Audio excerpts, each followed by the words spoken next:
The U.S. is announcing new tariffs of 25% on French goods, but saying that those tariffs will not kick in for 180 days as the U.S. waits to see if and when France begins collecting on its digital services tax. Now, the U.S. has said that that digital services tax would hit tech giants like Apple, Facebook, and Google, and it said that a 25% tax on French goods would be equal to the amount that it expects France to collect on those U.S. companies. That would be in the neighborhood of $450 million this year and $500 million next year. Some of the products that could be affected by these new tariffs would be makeups, soaps, and handbags.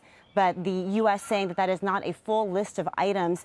Now, previously, the U.S. had threatened even higher tariffs of 100% on products also including wine, champagne, etc. So this appears to be at least an opening salvo as they play a game of chicken with France here to see if France does make good on its promise to begin collecting that digital services tax.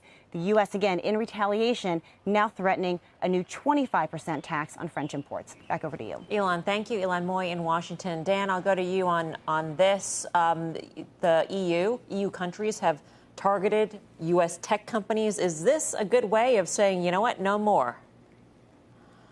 Well, I don't think so. And we know that the EU is likely to lead in regulation of our tech companies. This tax is just kind of one component of it. I think it's kind of interesting that our trade negotiators want to get pretty aggressive with France, obviously one of our closest allies, at a time where it seems to be that we're back in a trade war with China for all intents and purposes. That the president tweeted out today or suggested somewhere that the phase 2 trade deal is not going to happen. I didn't even think there was a phase 1 trade deal to begin with. But, you know, we're going to fight with everybody. We're going to fight with our friends. We're going to fight with our enemies.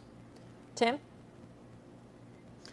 You know, if I just think about the luxury goods sector and where France plays a role, obviously LVMH, Tiffany, Hermes scarves, all the things that Guy wears regularly when he gets out of his Fast Money costume. I think this is a case where you have to be a little bit concerned on the headline here. I think the ability to carry out some of these and bilateral leverage, et cetera.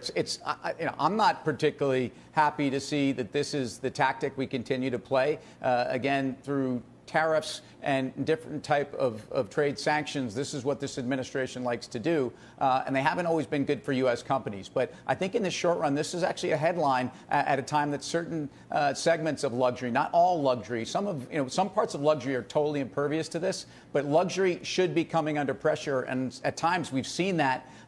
This headline's not one I want to buy tomorrow.